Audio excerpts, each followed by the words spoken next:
Welcome aboard the Boat Buyer's Secret Weapon podcast, where we're dedicated to helping first-time and experienced boaters find the right boat at the best price and ensure all boaters have years and years of happy boating fun because life truly is better on a boat. Today's podcast is sponsored by the best boat captain on the water training. It takes the stress, frustration, and swearing out of those dockings and other tough situations so you can have total control of your boat or pontoon. Visit bestboatcaptainonthewater.com for a short video and all the details. Now, let's hop aboard and have some fun. Welcome to the Boat Buyer's Secret Weapon podcast. I'm your host, Captain Matt, and today I'm super excited to be talking to Conservation Officer Brice Volbrecht from Minnesota. He is on patrol and works an area with a lot of lakes up in Minnesota. And Brice, thanks for joining us. Yeah, thanks for having me on this morning. So I would love just kind of for you to explain to everybody the types of waters that you support up there in Minnesota and a little bit about your role up there. Sure. I'm a conservation officer of the state of Minnesota, so one of our primary tasks is enforcing boating and safety regulations on the lakes here in Minnesota. I have quite the variety of lakes in my area. I'm kind of in central northern Minnesota, Bemidji, there's where that's at. But I range from anywhere from little potholes to I go up and cover Red Lake, Leech Lake, Winnebagosh. Those are some of our bigger bodies of water in northern Minnesota. And then I cover a significant portion of the Mississippi River. But up here, the river is anywhere from as wide as a car to 50 yards wide towards the southern part of my station. So quite a variety of water up in this area, anywhere from a couple 100-acre lakes up into thousands of acres. Okay, great. And I'm going to be talking to Brittany later this week. I know she works the Mississippi on a consistent basis. So I really appreciate you guys participating in this kind of boater safety segment that I'm doing. Yep.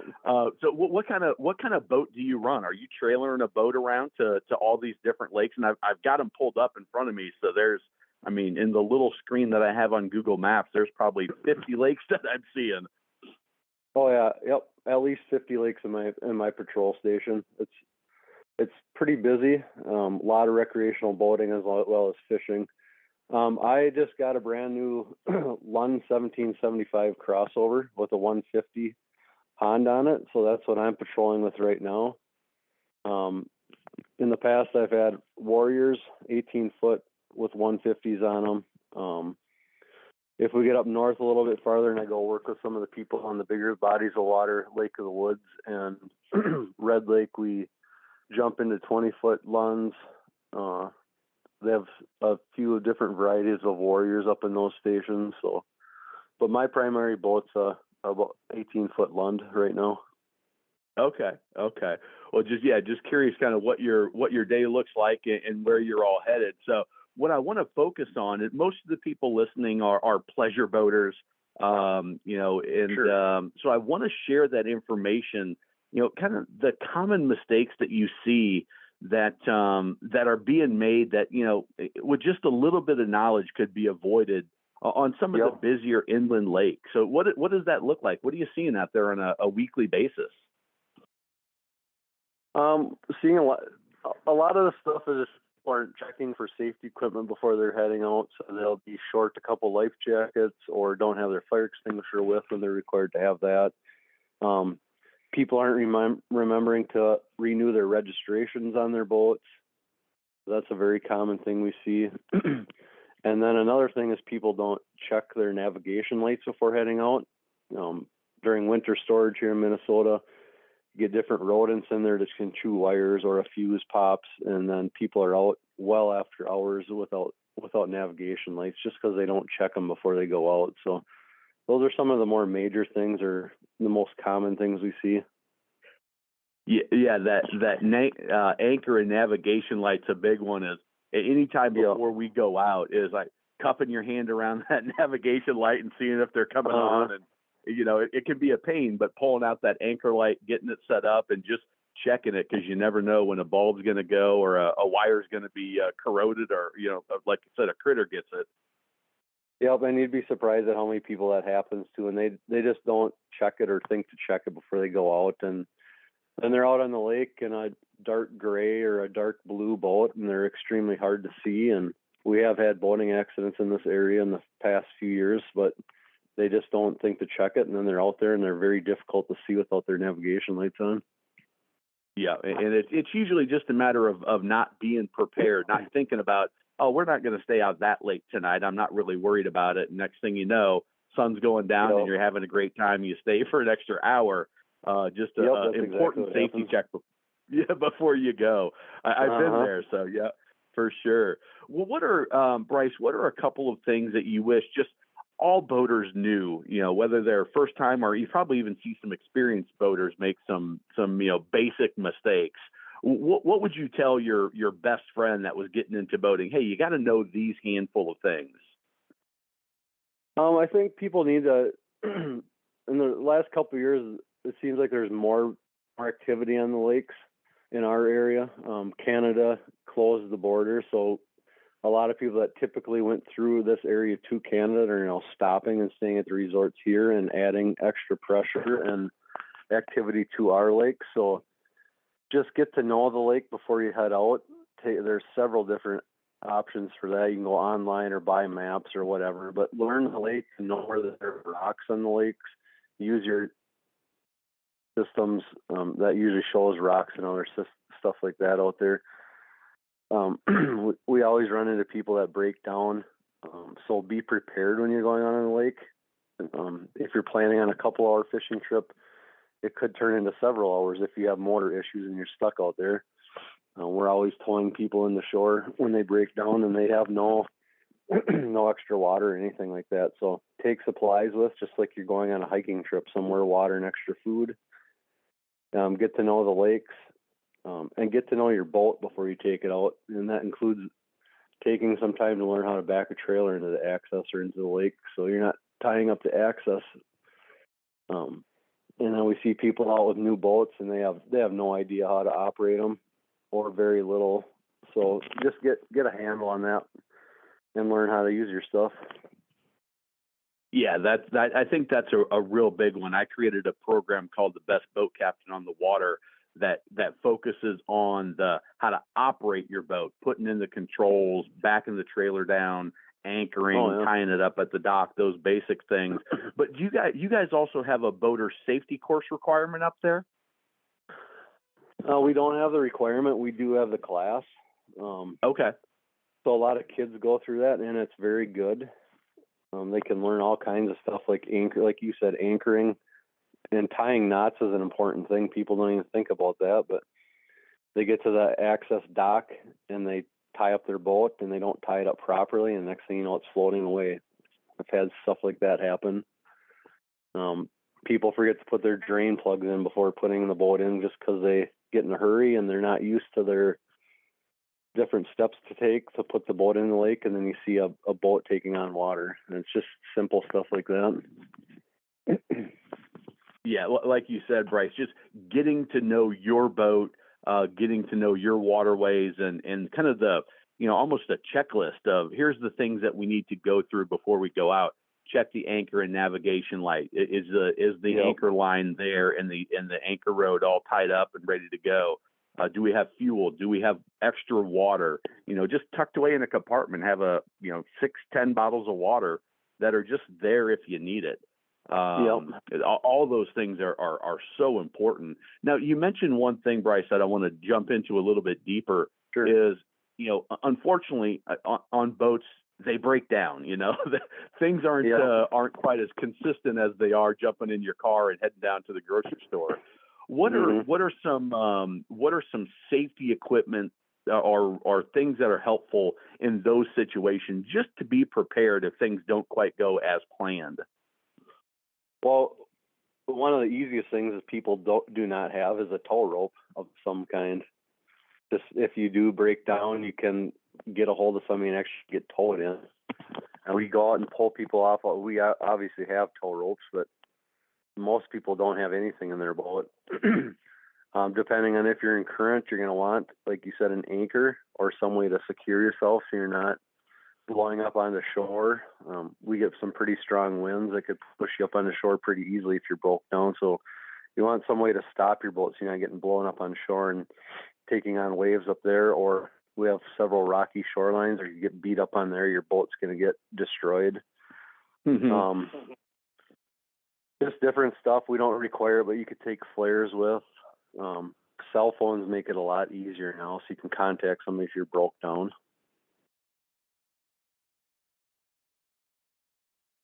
Yeah, I think all those things are really key, and it's just, some of it you just throw in the boat and they're always there. A tow line, have something that's big and heavy duty and it's going to be able to stand the several thousand pounds that you may be getting towed in with, or if you need to help out because Brice and the other conservation officers or wildlife officers, wherever you're at, there's a lot of area that you guys patrol. And you're not always going to be right there if somebody needs assistance. Yep. And you got to be able to kind of help yourself out at times or help other boaters as well. Sure. Tell me about your boater safety course. Is that something that you recommend most or all boaters take? Yeah, it's not a bad course to take. It's just like any of the safety courses. If you're new to hunting, it's great to take the firearm safety course. If you're new to boating, it's great to look through there. There's all kinds of information on buoys on the lakes, just like taking driver's ed and the triangle sign on the side of the road or something like that is. So it's important to know which side of the red buoy you're supposed to be on when you're going into like my lakes, the Mississippi River, which several different lakes, and it's important to know what those are, or you're going to end up in the rocks. So there's good information in that course on stuff like that, or basic boat operation, or tying knots, all kinds of stuff. So it's not required, but it is a great source of information and something somebody new to boating should definitely look through. Yeah, it kind of gives a window into the world that you're entering. The terminology, just the basics that you're like, oh, I didn't even think about having extra water on the boat in case we break down. Having extra dock lines or the anchor. Why the anchor is really yes, it's great to sit out and anchor out and swim around and have a good time, but also if you get in a bad situation, hey, throw that thing out and it can buy you time, and it can save your boat. It can save your family in certain situations. Yep. Are there, I know you mentioned a lot of new boaters. I think that's going on all around the country. Waterways are getting busier, more boats on the water. Are there any kind of unwritten rules or things that you see, maybe pet peeves that maybe you see at the ramp, that you see on the water that you're like, man, I wish people would understand the etiquette almost, not necessarily the laws, but just the right way to do things? Sure. Yeah, I guess at the access is one, and people say this to me all the time, and I see it happening. In Minnesota, we have, I don't know if they're similar to you guys' accesses at your lakes, but there's a big parking lot area, and you can pull in, and there's an area where you can prepare your boat, take the straps off, transom saver, put the plug in, stuff like that, and then you pull up and back into where the dock is by the lake.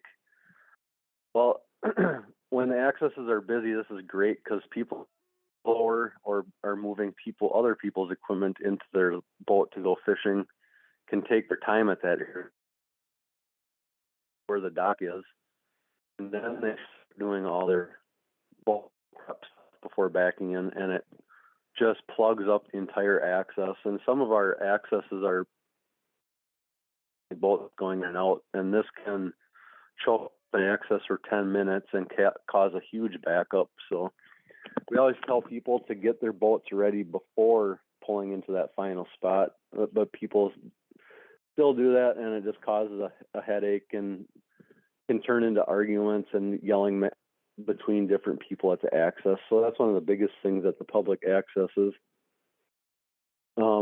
Just out on the water, get to know the rules of the water. When you're approaching a boat, when you're approaching a boat at a 90, which way should you maneuver? Stuff like that. People either don't know or don't care to know, but just they don't know that kind of information. Most people are really good, but you can tell when there's a newer boater on the lake, and they'll kind of do stuff like that. So those are a couple of the biggest things I see. Yeah, I think the one that I think sets off the most tension and frustration is the not loading in the prep area, the staging area is what I call it. Getting the cooler loaded up, your gear, getting your transom straps off, and all of that stuff that you can get prepped, and then you can back down, and then you can release it from the boat. It makes everything flow smoother. It's faster, and it's more courteous. And I did a video. I think it was boating. What every boater needs to know in 11 minutes, talking about the stand on and give way vessels. And I think that's a big one. Is just knowing the basic rules of, like you would, how do you approach a 4-way stop on the road, and what's the order that everybody goes. There's same kind of things on the water that you need to know. So. Tell me, are there any? You've been a conservation officer. What did I see? 12 years when I was doing some research. Yeah, I started in 2008. Okay. Any interesting stories or lessons that you've learned that might be helpful for other boaters, experienced and new, that are out there? Yeah, if you're on a bigger body of water, pay attention to the weather. Red Lake north of me and some of the bigger lakes can actually create lake effect weather, like you'll see on the Great Lakes, where a storm will just pop up. So pay attention to that. We have a lake that I help patrol that has a big island. I don't know if you guys have like the sandy beach islands. People go out and party on them. We have one that's pretty busy up here. Well, we commonly run into people that are overloading boats because they'll run from the island back to shore when their buddies call, and they'll bring 10 people out on a 14-foot boat, and it's about ready to sink. And then we'll stop them and talk to that. Well, it's dangerous, but anyways, I was patrolling with one of my neighboring officers one day, and we saw a pontoon coming across the lake, and the floats were under the water. All that was above the water was the deck itself. So we were going to stop them and talk to them about that. Well, when the driver put the boat in neutral, the front end did it because the front end was pushed up by the power of the motor. So when he put it in neutral, that thing nose dove, and most of the pontoon went underwater. So they're bigger, and their booze are floating everywhere, and their coolers floating, and several of the people actually got washed off the boat, and nobody was wearing life jackets, and I think they're actually short a couple life jackets, if I remember right. So that goes back to knowing what your boat's capable of, and there's that big bright yellow Coast Guard sign on there that says what your boat's capable of hauling. So keep that in mind too. That could have turned into a bad situation too. But after cleaning up stuff and getting it back on the pontoon, we hauled a few of the people to shore and got that figured out. But stuff like that could turn pretty dangerous fast if they hit bad weather or a wake from a big wake boat and stuff like that. But that was kind of a funnier thing I ran into. Yeah, that's you see it with rental pontoons all the time, that the front gate is smashed in. That you pull back the throttle, and that was even just with weight. But you pull back the throttle when a big wave is coming on because you get nervous, and that even exacerbates it a little bit. I'm sure you see stuff every weekend that would just blow people's mind. Yep, it can be pretty entertaining job. Just sitting at a public access and watching people load and unload boats. It's like people watching going to the state fair. It can be pretty entertaining. Yeah, exactly. And so you're out there. Yes, you're law enforcement, but from the people I've met on the water, conservation officers, even when I was doing dumb stuff when I was a kid, I try not to do as much dumb stuff these days, but what would you, when you approach a boat, when you approach a group of boaters, kind of what's your mentality, and what would you like to see from them to make that a good experience for everybody? Basically, just cooperate and listen to what we're telling you. We're not, most of the time, it's just an educational experience. I think all of us as conservation officers or sheriff's officers that are out on the water have had the unfortunate time of doing body recoveries and stuff like that. So we don't want it to get to that point where we're looking for somebody or hauling a body into shore where their family's waiting. That's why is to try and make things safer for them and for other people. So it's not always a bad experience. Sometimes we're just stopping to say, hey, you need your lights on now. It's 5 minutes after sunset, or something as basic as that. So just listen and cooperate. And some people give us attitudes, or their passengers who've been on the boat drinking all day can get real mouthy with that. So just listen to what we say, and it usually goes pretty well. Yeah, I think the key for boaters to understand is you're there to be helpful, and because you're on the water. I mean, you spend pretty much every day on the water. You may have some hunting responsibility as well, but you as a conservation officer or wildlife officer, whatever it is, you see so many things that go south, and you see the aftermath of it. That in my experience, you guys are more about, hey, let's make sure you have fun, but let's make sure you don't end up in a search and rescue type operation, which unfortunately, like you said, everybody's been involved in if you've been in that responsibility for even a short period of time. So any comments? This is a pet peeve of mine, so I want to get an official response. Sure. How do you guys look at LED lights on the water? Every boat seems to be putting them on these days, and because they're so cheap, people are aftermarket and lighting up their boats like Christmas trees.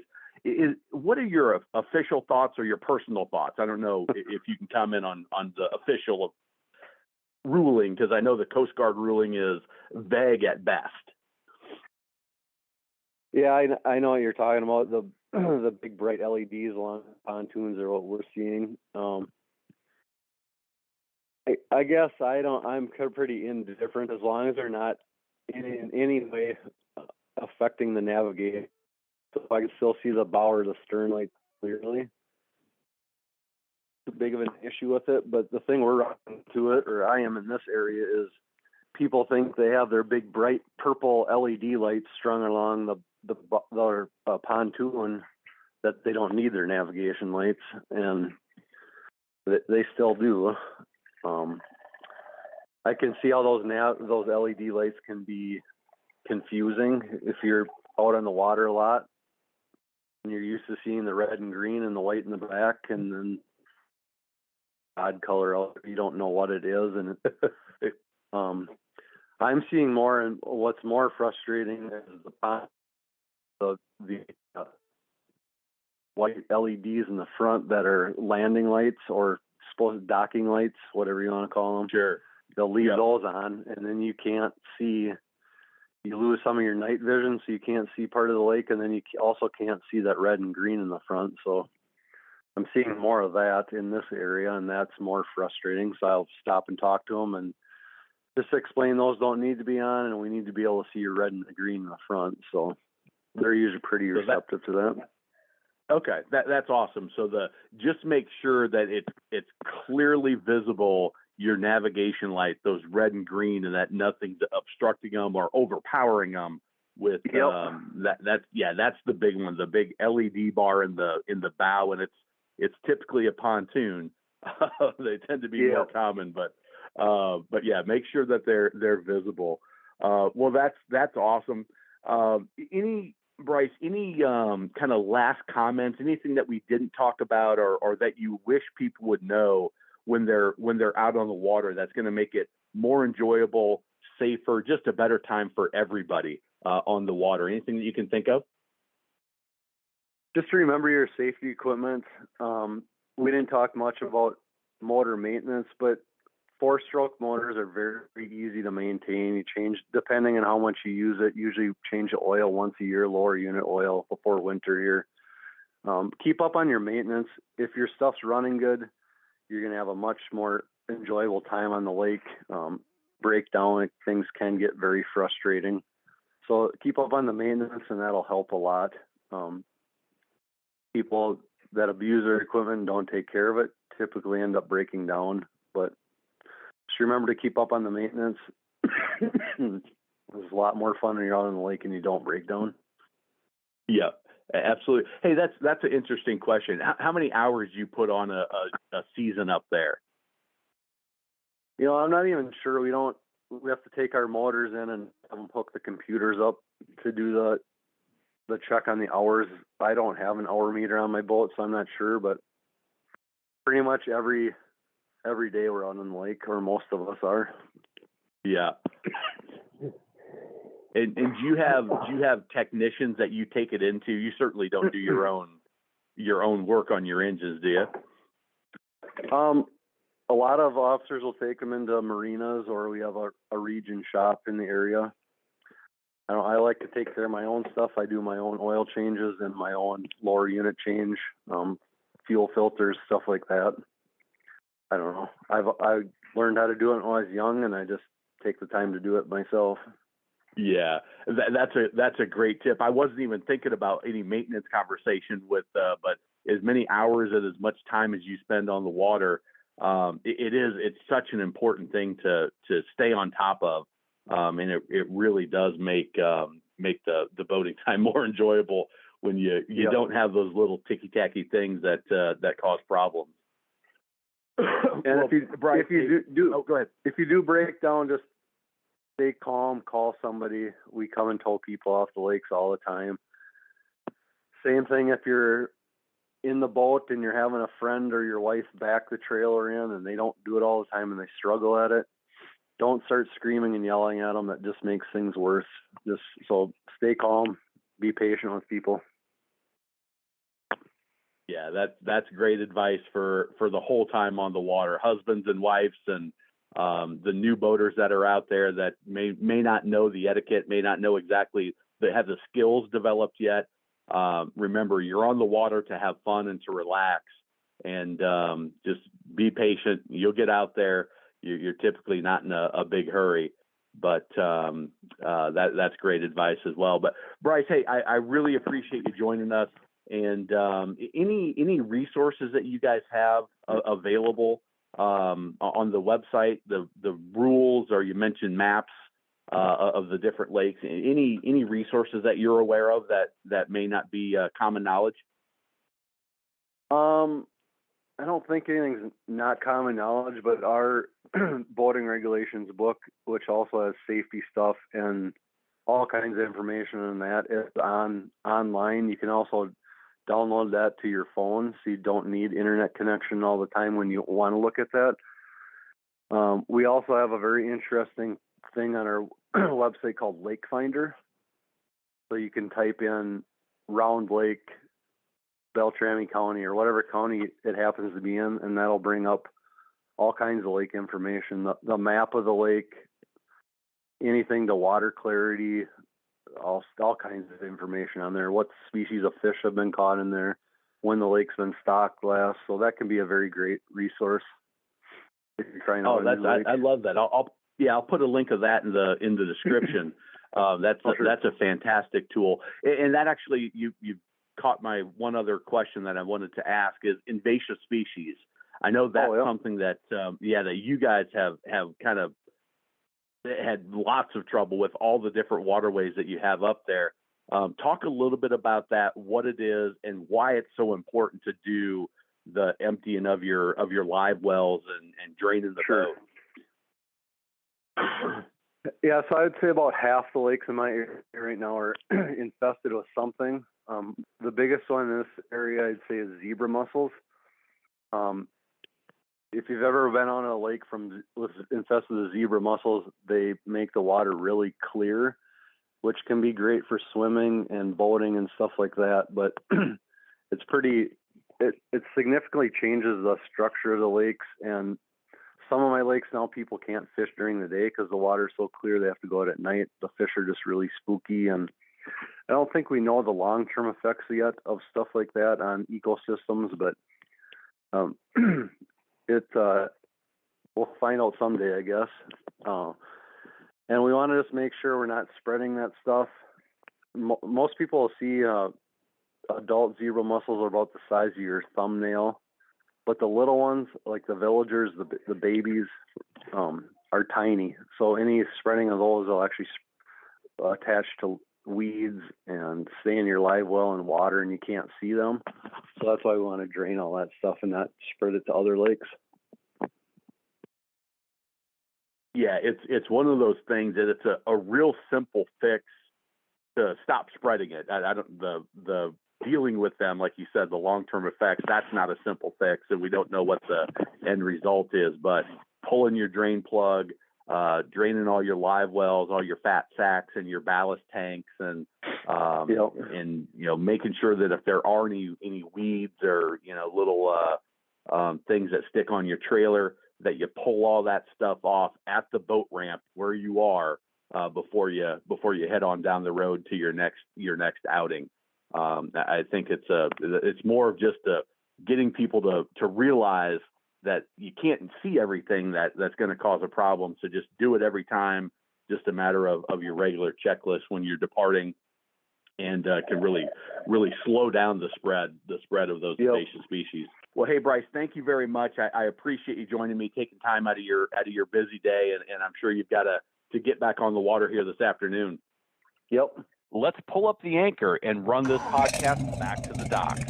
We'll be back again with another helpful and fun episode next time. If you'd like to be a guest on the podcast, visit boatbuyerssecretweapon.com/guest, and I'll help offer insights into your boat research and shopping experience.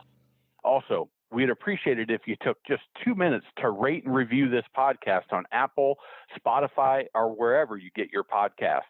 It helps others find us so we can help more boaters.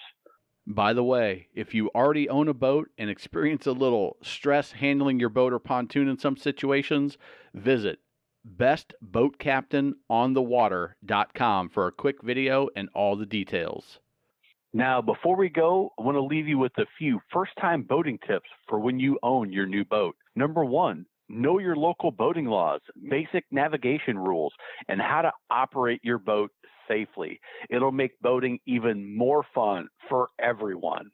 2, be aware of your wake at all times and pay attention to no wake zones because you are responsible for your wake.